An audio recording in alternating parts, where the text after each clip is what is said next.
नमस्कार मित्रों, आज का हमारा विषय है दी हार्ड प्रॉब्लम ऑफ कॉन्शियसनेस अर्थात चेतनता की कठिन समस्या और उसके अंतिम समाधान पर एक विचार हम करना चाहते हैं। हालांकि ये अंतिम समाधान नहीं है, लेकिन एक बहुत ही सटीक और ठीक ठाक लगने वाला समाधान मुझे लगा, क्योंकि अभी तक सोचने पर यही एक विचार है जो इस हार्ड प्रॉब्लम ऑफ कॉन्शियसनेस को यानी कि चेतना की कठिन समस्या को हल करने में बहुत हद सफल रहा है। तो इसको शुरू करते हैं। देखिए, विज्ञान के इतिहास में आज एक ऐसे मोड़ पर हम सभी खड़े हैं जहां आधुनिक विज्ञान की सबसे बड़ी चुनौती है चेतना की हार्ड प्रॉब्लम या उसका समाधान।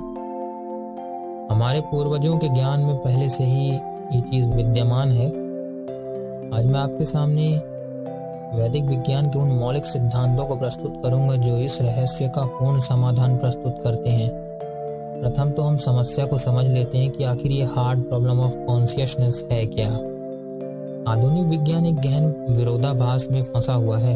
एक ओर तो हम मस्तिष्क के न्यूरॉन्स, सिनेप्सिस और रासायनिक प्रक्रियाओं को समझते हैं, और दूसरी ओर यह समझने में पूर्णतः असमर्थ हो जाते हैं कि भौतिक प्रक्रियाओं से अनुभूति कैसे उत्पन्न होती है। यही हार्ड प्रॉब्लम ऑफ कॉन्शियसनेस है। मूल अवधारणा यही है, किंतु वैदिक विज्ञान इस समस्या का मूल कारण स्पष्ट करता है। समस्या यह नहीं कि चेतना को समझना कठिन है, अपितु समस्या यह है कि हम गलत दृष्टिकोण से समझने का प्रयास कर रहे हैं। हम चेतना को भौतिक जगत का उपोत्पाद मानकर प्रारंभ करते हैं, जबकि वास्तविकता ठीक इसके विपरीत है। वैदिक विज्ञान का मौलिक सिद्धांत सर्व खलविदम ब्रह्म कि इस संसार में जितनी भी चेतना हमें भौतिक जड़ जगत में देखने को आती है, वो सब कुछ कोई और नहीं, सर्वव्यापक चेतना ही है। चेतना कोई उत्पन्न होने वाली वस्तु नहीं, अपितु वह मूलभूत सत्ता है जिससे यह संपूर्ण ब्रह्मांड चेतना को दिखा पा रहा है, अभिव्यक्त कर पा रहा है। और ये संपूर्ण अभिव्यक्ति उसी परमेश्वर की है जो कि जड़ जगत से तो अलग है, लेकिन एक मूल पदार्थ अवश्य है। आइए इसके तार्किक प्रमाण को देखें। प्रथम तो अनुभूति की प्राथमिकता। कोई भी वैज्ञानिक प्रयोग, कोई भी अवलोकन, कोई भी मापन, सबसे पहले एक प्रेक्षक की चेतना की आवश्यकता होती है। चेतना के बिना विज्ञान स्वयं असंभव है, इसलिए चेतना विज्ञान की परिणति नहीं बल्कि उसकी पूर्वापेक्षा है। द्वितीय तो क्वांटम यांत्रिकी का प्रमाण है। क्वांटम स्तर पर हम देखते हैं कि प्रेक्षक के बिना वस्तुएं संभाव्यतया तरंगों के रूप में ही विद्यमान रहती हैं। प्रेक्षक की चेतना ही वेव फंक्शन कोलैप्स करके वास्तविकता को जन्म देती है।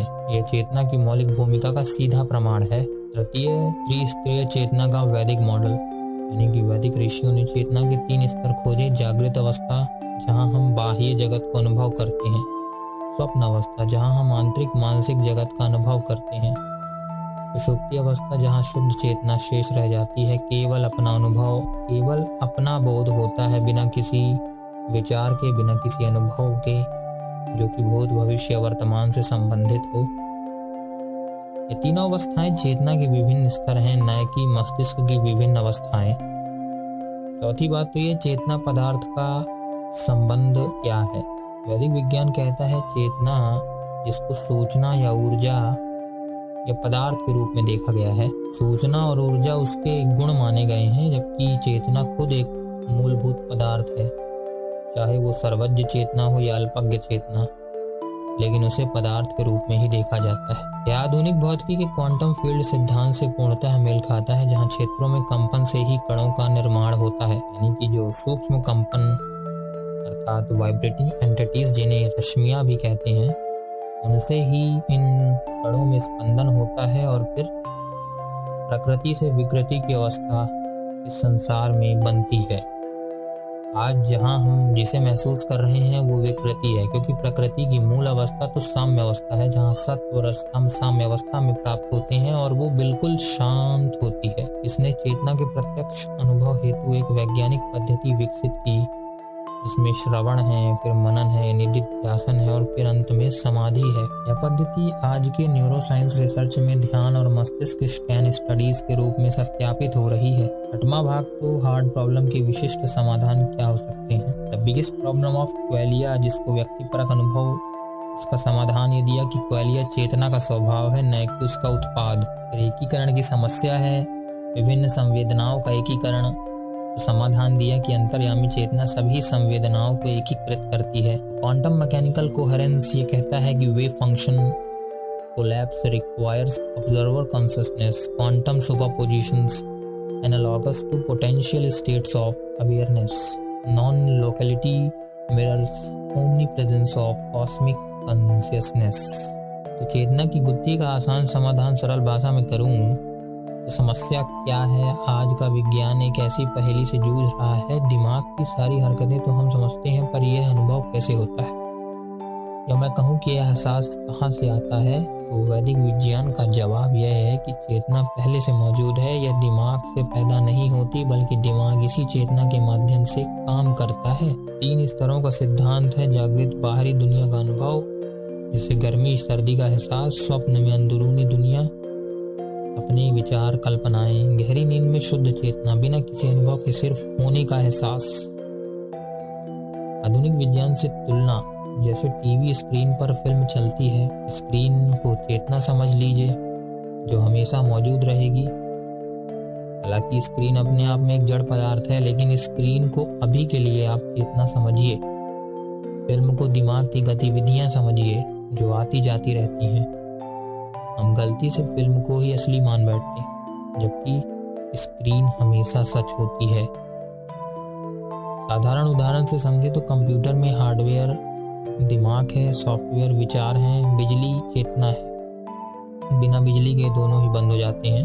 बिना बिजली के कंप्यूटर काम कर नहीं सकता, ठीक वैसे ही बिना चेतना के दिमाग काम नहीं कर सकता। प्रैक्टिकल तरीका यही है कि वैदिक विज्ञान सिर्फ सिद्धांत नहीं, प्रैक्टिकल रास्ता बताता है। सुनना, सोचना, ध्यान करना, फिर साक्षात्कार करना।